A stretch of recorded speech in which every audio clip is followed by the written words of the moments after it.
Welcome to Behind the Book. It's time now for Behind the Book, hosted by Tess Thompson and Karen McQuestion, two authors with a passion for books, no filters, and limitless curiosity. Join them now to find out the real story behind your favorite books and authors. And now, Behind the Book. Welcome to another episode of Behind the Book. I'm here with Karen McQuestion, my world-traveling co-host. And I'm here with Tess Thompson, who has a tendency to overstate things because I wasn't a world traveler. I just went to Florida. Well, how was Florida? Was it warm? Oh, it was so warm. It was just beautiful the whole time we were there. And it's, of course, I'm in Wisconsin, so it was cold and it snowed. And, it was just so much fun to see my son again, be in the same place instead of talking online. And I actually did something that I had never done in my entire life. I went to a Renaissance fair. And my son suggested it. He said, when we were driving somewhere, he was on the way back, he said, we're going to be going right past this Renaissance fair. It's not like a really big Renaissance fair. It'd be a good intro Renaissance fair for someone who had never done this. Mm-hmm. And I have a lot of free-floating anxiety. Like when I go to a show and they drag people out of the audience to come on stage and stuff, I'm always like, oh, please don't let it be me.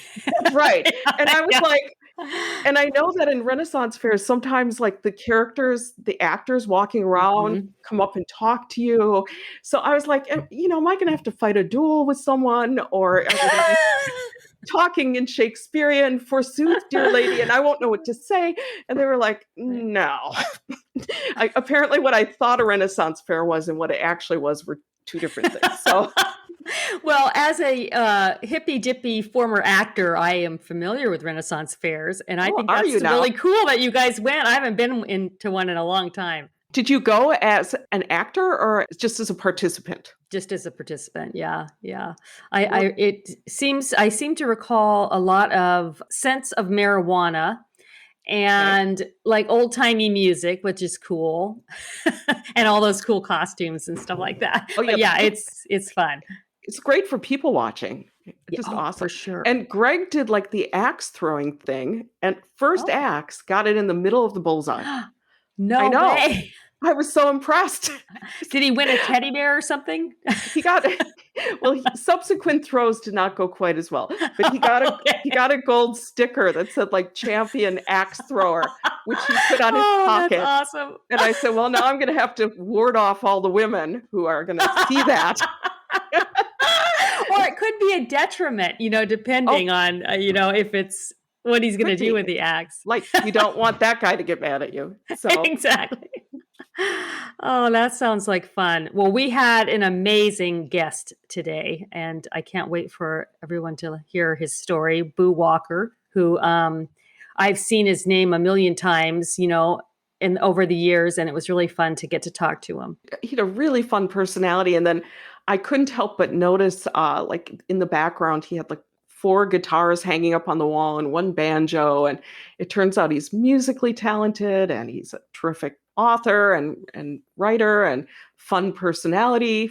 And then we found out after we wrapped up that he's actually kind of a wine aficionado. So he has that in common with you as well. Yeah. Well, he probably knows a lot more about it than I do, since he was actually working in the industry. I just drink a lot of it. But one of my... You said it, I didn't. Yeah, it's okay. I own it. Yeah. Okay. One of my secret wishes is that I could be musically talented or a songwriter, and that's was his former artistic pursuit. And I'm kind of jealous about that. Like, that would be so cool to be musically talented. Yeah, it wasn't meant to be for me either. I can sing and hear myself singing off key. Usually people don't realize they're bad. I know I'm bad, and then it makes me feel terrible. So even like singing happy birthday at family gatherings, I like try to notch it down a little bit so I don't throw everyone else off. Oh, my mom has this story when she was in, I don't know, elementary school, and they were doing the, pageant, the holiday pageant or whatever they were supposed to be singing, and her teacher told her just to mouth the words. Oh I know, no. That's something that'll stick with you forever. right? Oh, it's like, oh, that's terrible. Anyway, well, we will let everybody go on to listen to this great interview, and we'll be back in a week. Enjoy the show. Today, we are super excited to have best-selling author Boo Walker with us. He has like the most interesting biography that of any author we've had on the show. Best-selling author Boo Walker initially tapped his creative muse as a songwriter and banjoist in Nashville before working his way west to Washington State, where he bought a gentleman's farm on the Yakima River. It was there amongst the grapevines and the wine barrels that he fell in love with telling high-impact stories that now resonate with book clubs around the world. Rich with colorful characters and boundless soul, his novels will leave you with an open heart and a lifted spirit. And I can vouch for that. Always a wanderer, Boo currently lives in Valencia, Spain with his wife and son. He also writes thrillers under the pen name Benjamin Blackmore. Welcome, Boo.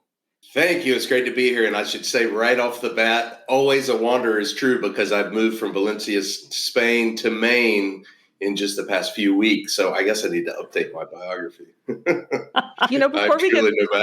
Before we get started talking about writing and the creative process and your books, can we talk about that biography? You seem like the guy in the Dos Equis commercial, the most interesting man in the world. Thank you. Have you always been a free spirit? Because this blows my mind. Oh, thank you. You know what? I feel like ever since I was like 16 years old, I've had something to prove or something to figure out, some like nut to crack. And I have just been such a wanderer and a seeker. And I'm just so curious. And I can't, it's not that I can't sit still. I kind of am living it hard, the idea of live every day like it's your last. I go to bed at night, and if I don't feel like I'm doing that, it's my nightmare. It's like the worst thing that could ever happen. So that's what kind of drives me. We always like to ask authors about their path to publication. Did you always know that you wanted to be a novelist? So it was 1997, and I had just graduated high school, and I was hiking across Ireland, and with a buddy of mine, kind of as our graduation present. And I was reading. I had my banjo on my back, and that's what I was going to do for a living the rest of my life. And I was reading like crazy because I had really just discovered reading. I'd finally broken away from all my English teachers who were forcing things that I didn't like down my throat. And I was reading Nelson DeMille a lot. I love Nelson DeMille. And I read a book called Plum Island. And as soon as I put it down, I was like, I'm going to write a book one day. I have to. This character, everything about it's so cool. And so that was the seed. And then I ended up playing music into my 20s. And then at some point I had some hand issues that ended my music career. And after going through a true dark night of the soul, I finally found my calling, which was writing, which I feel like kind of hit my soul even stronger than playing music. That's so interesting. I can kind of relate to that because my first love had been the theater, and I had to let it go for various reasons. So I know that dark night of the soul, but then you do find your true calling, and it all works out in the end. So I'm glad that you found your calling, and so are your readers. Yeah, and isn't that the worst advice in the world when someone says, "Oh, it'll work out right. Everything happens the way it's supposed to." And when you're in the dark night of the soul and someone says that, you want to bring hell down on them, but it's Absolutely. True. I guess it always is true. Yeah. So if somebody isn't familiar with your books, which would you suggest they start with? I suppose my latest. I'd like to think I'm getting better, but maybe I'm just holding on by a thread always. But I really am proud of the Singing Trees, which came out last August and is set where I live, actually in Maine. I came up here to research, and I loved it so much up here. We ended up moving. But it was definitely the biggest stretch for me, I think it I think it worked out, but the challenge was so rewarding. I had never written a historical fiction, and I guess people would argue that maybe it's more contemporary, but it takes place in the 60s and 70s, which for me, I was not alive, so it's historical. And I had to figure that out on top of writing from a female perspective, from a 17, 18, 19-year-old as she grew through the decade. And it was awesome. It was full immersion for a year trying to figure all that out. And I'm really proud of it. And I think my editor at Lake Union really helped bring it together. And yeah, that's where I would start. And then I would go backwards. And I think the one thing that I want to be careful of as I write more and more books, and you guys might be guilty of the same thing, as you get more and more readers, you start to be a little bit more careful and a little bit more PC. And I hope I don't do that too much. And that's why I like the early books, because there was just no fear. There were no rules. I wasn't trying to fit into any kind of mold or appease anybody. And that's what I'm just starting a new book. And that's my focus, is just to let it all out. There's an interesting story about your novel, The Singing Trees, about how it came about. Would you mind telling us? Yeah, absolutely. So I was about to pitch a 2-book deal, and I had about 3 days to come up with some stories. And I had 2 stories, and the one was really starting to solidify, and it had been bubbling up in my head. It was so easy to write because it was one of those stories that, like, you just wish everyone was like that. It lands in your head all the way to the end, and you kind of know where it's going to happen. So I'd written the synopsis for that, and I was trying to come up with a second story. And when you're trying to come up with a story under pressure, you get better and better at it as we do this for a living. But it's almost like trying to recall someone's name on demand when you can't remember it. It's on the tip of your tongue. And I was in this state for like a full day of, I don't know what this next story is going to be. I had different ideas, but nothing was really calling to me. And eventually I just sat down I was in Naples at my mother-in-law's place. And I just sat down on the couch, just exhausted, thinking, oh my God, am I really going to do this for a living? I mean, this is a lot of work to keep coming up with stories. And in true fashion, I finally just emptied my mind and said, I give up. And about 5 seconds later, my mother-in-law sat down next to me, and she just started telling me this story. And she didn't even tell me it was her at first. She was just telling me this story. And it was about this young woman in Pennsylvania trying to find her way through the world, and more specifically trying to find her voice as an artist, and breaking out a small town, a coal mining town in Pennsylvania, and moving into the city. And like, my jaw dropped. I was just so into it. And it was just that moment in your soul where you're like, I'm willing to dedicate a year of my life to that and give everything I have to it. And the first thing I said was, Patty, I want this story, but can I completely change it? Like, if you agree to let me have your story, I want to change names and make the conflict worse and make the people that you love bad and even badder if I can. And, you have to give me free reign. And she said yes. And then the first thing that I did, I said, I really am dying to go to Maine and set a story there. I'm going to move it from coal mining town in Maine and make up a textile town in Maine, from Pennsylvania to Maine. And over the next 6 months, my mother-in-law and I got to know each other so well. And I called her constantly, and I'd say, what is it like growing up in an Italian family? And what was it like doing this and trying to break your way into the art design world and trying to get your first job? And who did you meet? And she just had worked so hard on thinking about the details for me and sharing them with me. And then I would just kind of add my own color. And it was so fun. It was very different than any novel I've ever written. And do you feel like you have a stronger connection with her now? Oh, yeah, totally. I mean, she was telling me things that my wife didn't even know, that no one had ever heard. And so it was really fun. And we've always had a great connection. She's always been such a big fan of my work and like a big promoter and just telling the world about my books kind of thing. And this was just such an extra incredible way to connect with her. And then to, watch the success of The Singing Trees and just to see the light in her eyes when we talk about it is like just so special. Was she happy with the end result? Yeah, she was. She's ready. I mean, She read all the drafts. She's been in it since the beginning, and I think she's been pretty blown away by where we took it. And I think it's so fun to her because I did keep a lot of pieces. Like there's a watchmaker in the story that she lived above, Walt, and he was a real person. And by the end of the book, I didn't even know if he was or not. It started to like my imagination kind of consumed it. But she reminded me that he was a real person, and that's just been so fun. And actually, she's just bought a house up in Maine to spend the summers, and I can't wait to take her around to the places in Maine that I envision her living. That where reality meets the imagination. That's so cool. What does a writing day look like for you? Are you an outliner? Oh my gosh, I am. I remember reading this about Nelson DeMille years ago, and he said as he gets older, he's had to start outlining because his brain is failing, in a joking way. I feel like I'm kind of the opposite, and I want to be an outliner, and I used to be really good at it, and I used to be able to see exactly where things are going and set up the conflicts and see how they're going to start to resolve, and then more problems and this escalating tension.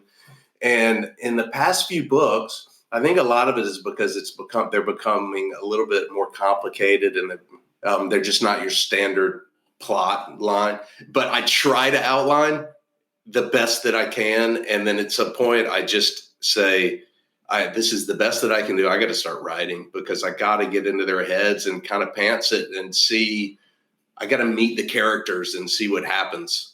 So I really, really would like to have this perfect outline. And I sat down in the past month to get the perfect outline for the book that's due this summer. And I have some of it, but really I just have the first 100 pages. Like I have ideas of where I'm going. So I think every book I'm trying to do the best outline I can. And then I just start writing and end up deleting a whole lot of words till I find that pocket of exactly what I'm trying to say. So do you have like a daily word count that you aim for, or how do you progress? Yeah, so I have a book due to my editor for a look July 5th, which seems kind of aggressive right now because I haven't started writing. But I'm trying to get this outline going. And Karen, probably for you, you're like, I could write 4 books in that amount of time. But I'm a little bit different. So I really wanted to spend a little bit more time kind of just letting the characters live in my head for a little while and exploring ideas. But starting Monday, I'll start trying to put 3,000 words a day down, and I'll go and I'll probably make it to about 50,000 every day, 3,000 till I hit about 50,000 words. And then I'll start to hit a point where I'm like, whoa, where am I going with this thing? Let's re-outline. And so then I'll take the outline, kind of clean up what I have, and then try to figure out my way to the end at that point. And then, so that'll take about a week or two, and then grind my way to the end and have about 100,000 words at that point. So I'm hoping by I'll start March 15th in April. I'm hoping by May 15th, I'll have something somewhat legible as a first draft. It'll be a disaster. It'll be terrible, but it'll maybe at least make some coherent sense. So it sounds like you can get a first draft done in a few months, or did I misunderstand? Yeah, exactly. I mean, I have to have some level of a polished third draft by July 1st. So yeah, I mean, 2 months, I will have a first draft for sure. Once I start writing, I mean, if I write 3,000 words a day, I should have it in a month, but I'll run into some roadblocks and I'll have to delete some stuff along the way. So I'd like to think 2 months and I will type the end is my goal. Could take a little bit longer. Now, I mean, it's not pretty. It's nothing I would. No, we understand. Yeah. At what point do you share a work in progress? Who are your first readers?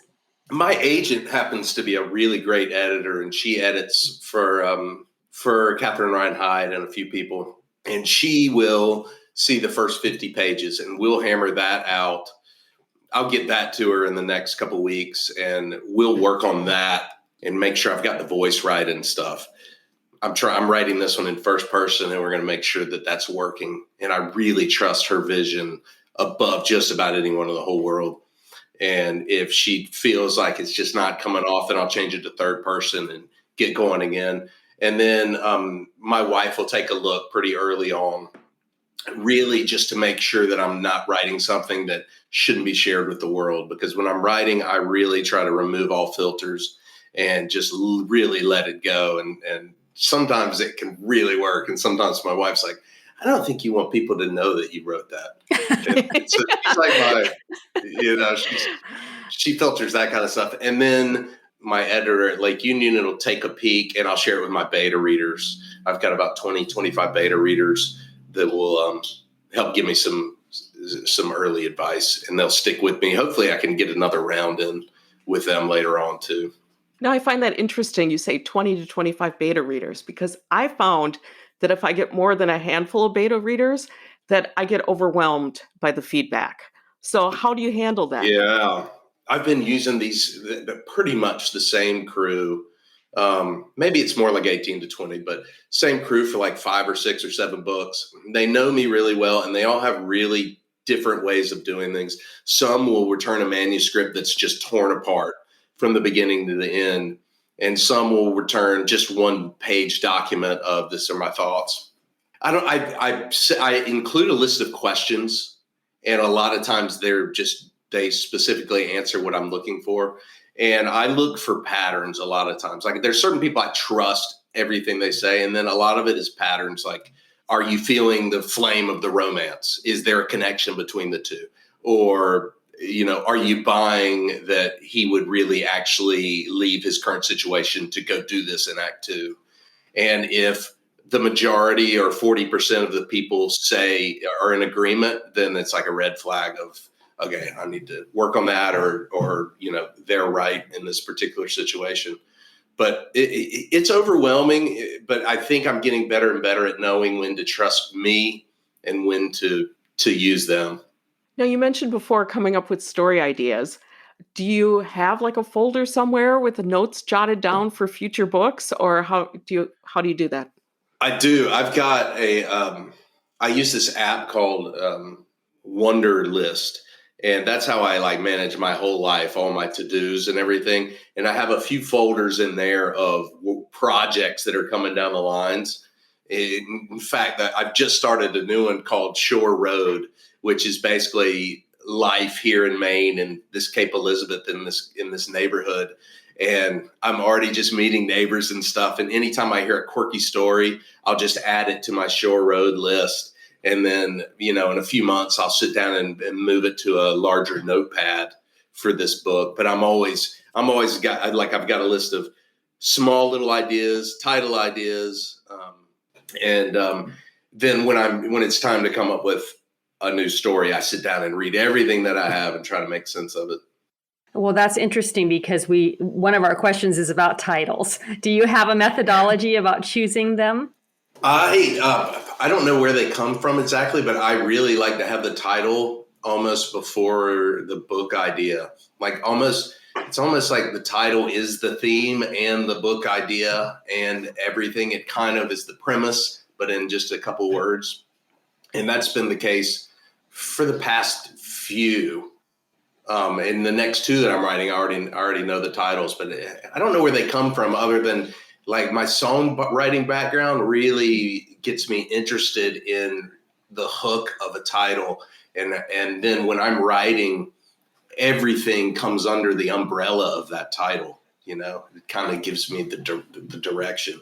So have you ever had your agent or editor want to change one of your titles, or have they always stuck with it? Yeah, my book, An Unfinished Story, I can't remember what it was originally. I was really excited about it, but they suggested the change. And, when Amazon suggests a change, they can back it up with data. And so then I'm like, I got nothing. If you're telling me it's going to sell better, then I'm awesome. So do you ever have any doubts about a book, either while you're writing it or after it's finished? Daily, every day, Okay. every single day until the last moment with my developmental editor. Yeah, I think that making a living as a writer is 10% talent and hard work and 90% burying the voice in your head that says you don't need to be doing this or you got nothing fresh to say. I would agree with that. Yeah, Actually, I've never heard it expressed that way, but well put. Yes. Oh my God. No. definitely. It's like, no one ever warns you of that one. I never would have thought, it's like you spend so many years working through rejections and stuff. And then you're finally doing it for a living and you look around and you're like, oh, well, I've just got to keep coming up with this more and more. And there's more pressure because now you have agents and publishers and you're doing this for a living. So people are counting on you. And there's that next level of, are you worthy of this? But then, of course, you just realize that you're just having fun and you're just tapping into this big creative engine that's out there in the world. And it has nothing to do with you. That's such an ego thing to think that like you're this special person writing this thing. I mean, the only time I create well is when I get out of my own way and just fall into a story that is out there in the ether anyway, Have you found the process to be similar to writing a song, or is it completely different? I think it is. So it's with songs, it's the same in that every once in a while, one just lands, in your hands while you're playing guitar or something, and you hear it all the way to the end. And boy, I wish I had more of those with books or songs. But for the most part, it's just a grind. And, it starts with the tiniest little seed. And somehow, if you just keep scratching away at it, it starts to reveal itself. I think Stephen King said books are found objects. Yeah. And I love Elizabeth Gilbert's Big Magic book, if you guys have read that. And she talks about how stories are just out there waiting for you. And she gives a really cool example I won't talk about right now, but of just this idea that there are stories, the whole thing is just waiting for you to grab it. And I really believe that. I found that to be so true. Almost kind of that idea of, is it Michelangelo and David? And I was just going to say that. The sculpture is there. Yeah. You just remove the fluff. Yeah. No, he said he dug until he found the person that was supposed to be carved into the sculpture, which I found amazing. And that is so beautiful. Yeah. Do you have a writing craft book that you recommend to aspiring authors? Yeah. I am a craft junkie. I love it so much. I read craft books all the time. And a lot of it is just because we're so lonely as writers that it's wild for me to read a craft book and think, oh, you're thinking the same weird stuff that I'm thinking. That's so into the, minutia of writing. But I have a couple that I really, I like a lot of screenwriting books too. Save the Cat. I really love Blake Snyder's Save the Cat. And then there was I forgot who converted it into Save the Cat Writes a Novel. That was good too. And then Sid Field wrote a great one called Screenplay, I think. And Robert McKee wrote a book called Story that I absolutely adore. And then Libby Hawker wrote one called Take Your Pants Off, something like that, that I enjoy. Do you have any advice for aspiring authors? Just run away. Just put it down and just read and enjoy life. Go be a banker. And if you're not going to listen to that advice, then there is some kind of punishment that you're enduring through your soul. And I guess you got to feed it. And I think the best advice there ever could be is it's all about resilience. And the only thing standing between you and achieving what you want to do as a writer is you giving up on fighting the obstacles, because the obstacles are so many, but it's sitting there, it's out there. And so many people have proved that it can be done. And I think it's just about grinding it out and getting in there and reading so much and writing so much. And of course, having fun, and probably also just letting go of the future, trying not to attach yourself to it. For a long time, I was so committed to trying to figure out how to do it for a living. And I kind of wish I hadn't, because you just never know when that's going to happen. It can happen on the first book or the 100th book. It really is just about this is an art form that you just need to embrace and have a lot of fun with it. What do you wish people knew about the life of an author? Have you encountered any misconceptions? Well, whether they know it or not, I always warn my friends and especially since I move a lot, I meet a lot of new people, and I warn them pretty early on that I'm always listening. And I apologize in advance, but they're going to end up in my book always, every single time. I could name almost every single person I've encountered that has any interesting tidbits, and they'll wind up into it. So I think that's kind of a fun thing that people don't quite realize about authors. Is there a book that you've wanted to write, but you haven't just yet for some reason? Yes.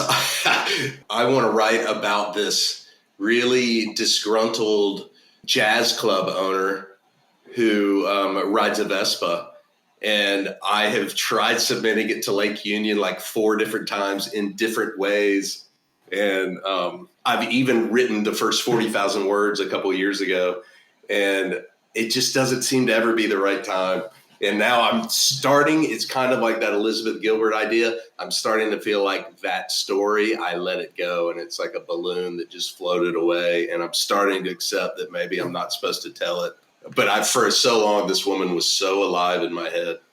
Do you have an ideal reader in mind when you write? That's something that really develops the more you develop your readership. I mean, I'm very well aware that my readership is book clubs. So I definitely think in the mentality of 70% of my readership are probably women from age 40 to 85 that are reading in book clubs. And I think most of that is because that is the largest readership in general. But I'm definitely thinking of that. But I'm also thinking of the guys that are reading my books at the same time. And don't even get me started on this. I don't know how I'm doing this, but I have such a problem with the term women's fiction. It like drives me nuts because I don't know what it means. Does it mean it's only for women, or it's only writers that are women? Because I don't fit into either one of those. But I understand it's just a category that was created probably by long before Barnes and Nobles that's just stuck through the test of time. But I am aware of that as well, that I don't want to just be pigeonholed, even though that's where I'm always going to continue to be put into probably. This is why I like the term book club fiction. And even more so, there's one other craft book that just blew my mind recently, Donald Mass, writing 21st century fiction. And he talks about high impact fiction. And I think that's what I want to write to readers who want to read high impact fiction that just rips you apart and either leaves you gutted or leaves you so damn inspired that you just want to sling the book out and run out the door and just go do something that challenges you. So high impact makes a really strong emotional connection with the reader. Yeah, exactly. Yeah, exactly. So when I'm writing, maybe I'm writing more to the readers who I want to read my books, which are really open-minded people who want to become better humans. And I want to resonate with them. And that's good. Yeah, that's interesting. How consumed are you with the story when you're in the middle of writing a book? Oh boy. Once I start, it's pretty 24 hours a day. I'm like, my poor wife deserves a medal for putting up with me. At the dinner table, when we go out with friends, when my wife is telling me something that's really important to her, half of my brain is just going, now I wonder if my character was going through something like that, how would they respond? And I can't switch it off. So I've had a few months off to be normal. And as soon as I really immerse myself, probably this weekend, the next few months, I check out, for better or worse. Now, you mentioned your wife. Has she been your biggest supporter? Yeah, definitely. She was a really successful Buddhist psychotherapist in Seattle when we met.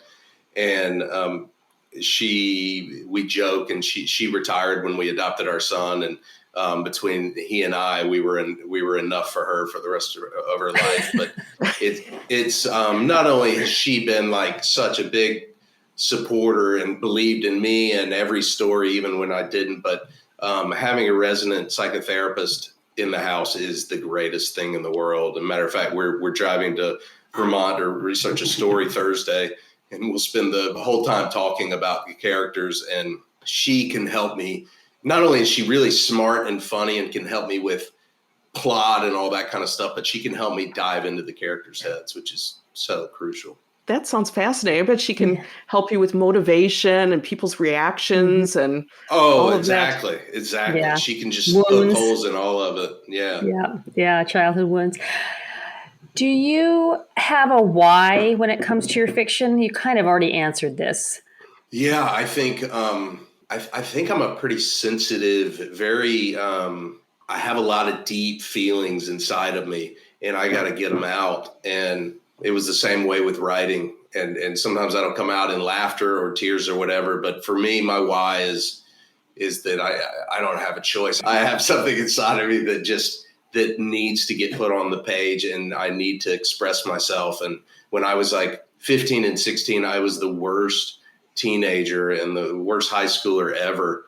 And as soon as I found music, it was like this outlet became available, and I no longer was a problem. Like instantly, a problem to my parents and either to myself either. It was like I finally had a mission, and I think that's what writing is to me. It's like a way to channel this tremendous amount of energy I feel inside of me that I need to get out there.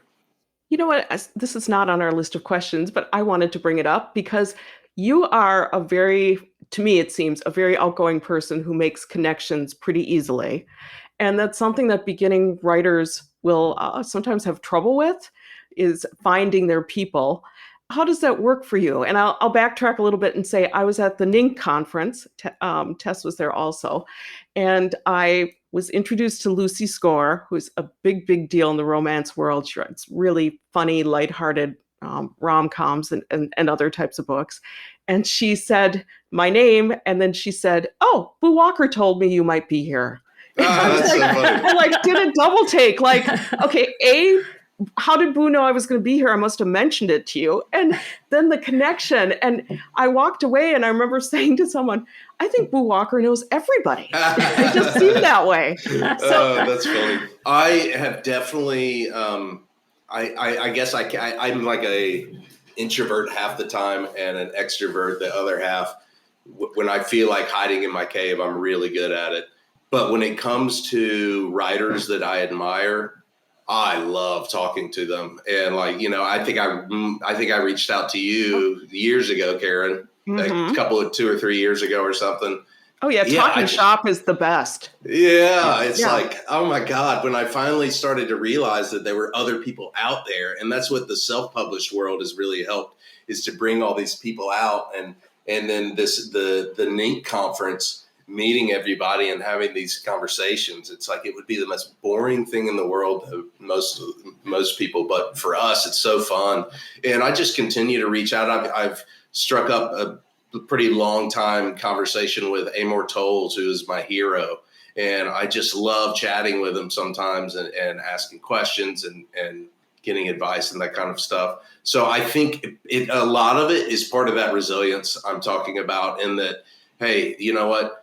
If you're going to be a writer, you can't be afraid to put yourself out there and to get out there. And as soon as I started going to NINC in St. Pete, I realized the potential that a writer can have, whether it's their word count or what they can do on TikTok and stuff. And I realized how much I can learn from people. So a part of the, you can just excel so much faster if you communicate with all these great writers. And I find that everybody's willing to share. I mean, so many people helped me along the way, and are still helping me. And so I find when a writer reaches out to me, I'm just so excited to share too. So you had mentioned the book that you have to show your editor this summer. Can you tell us a little bit about it, or is it like top secret? Yeah, no, I'm not a top secret kind of person. So I just signed a 2-book deal. And the first story is about a guy from a small town in Vermont who something happened to him when he was his senior year of high school, and he hasn't been back to his hometown in 20 years.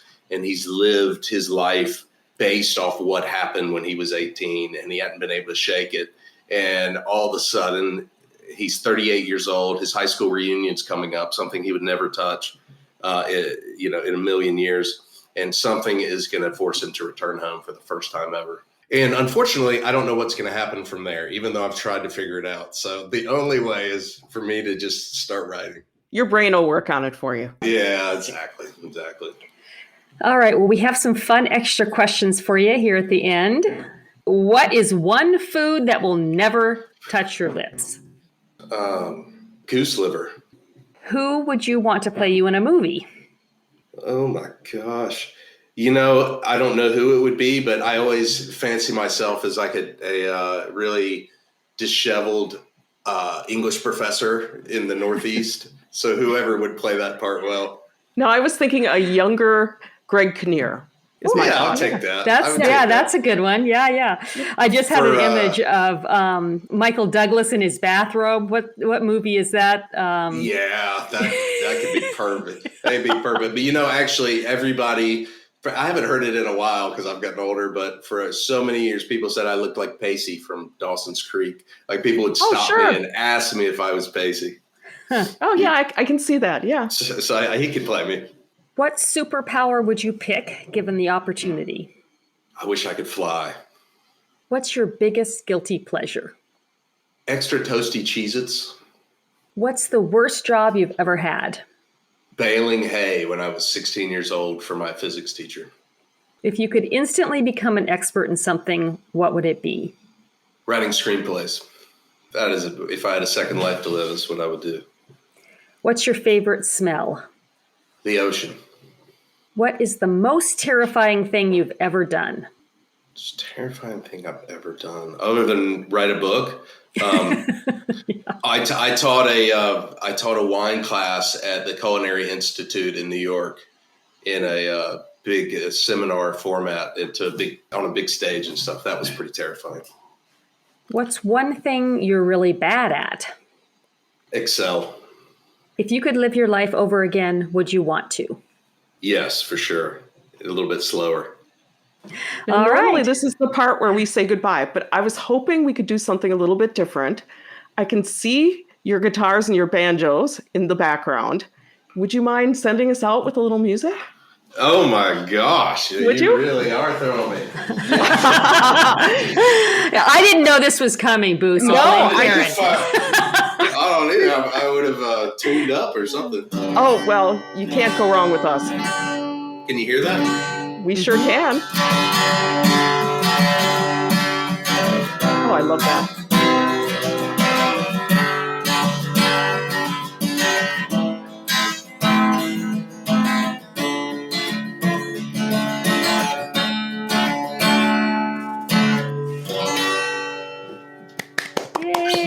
Well, now I'm jealous. He can write wonderful novels and play music. I know. Well, okay, I have another question. I have one more question. Do you ever play your instruments when you're stuck in a plot with a plot or character question? All the time. I have, as you can see, I have some electric guitars. That's kind of my guilty passion. And I use it as an excuse sometimes, but every time I'm sitting there trying to decide which decision is he going to make, I stand up and I turn my amp on and put an electric guitar on and I start playing really loud. And by the end of it, I think I figured it out. That is very cool. All right, we might have to give you the coolest guest ever award, and there's been some cool people on here. Well, we really appreciate you spending some time with us, and we'll look forward to having you back at some point, talk about whatever book is coming out in the future. I'm so honored. Thank you, guys. Oh, thank you. Take care. Thank you for listening to Behind the Book, brought to you by authors Tess Thompson and Karen McQuestion. Don't forget to subscribe to the podcast and post a question in the comments section. This has been Behind the Book.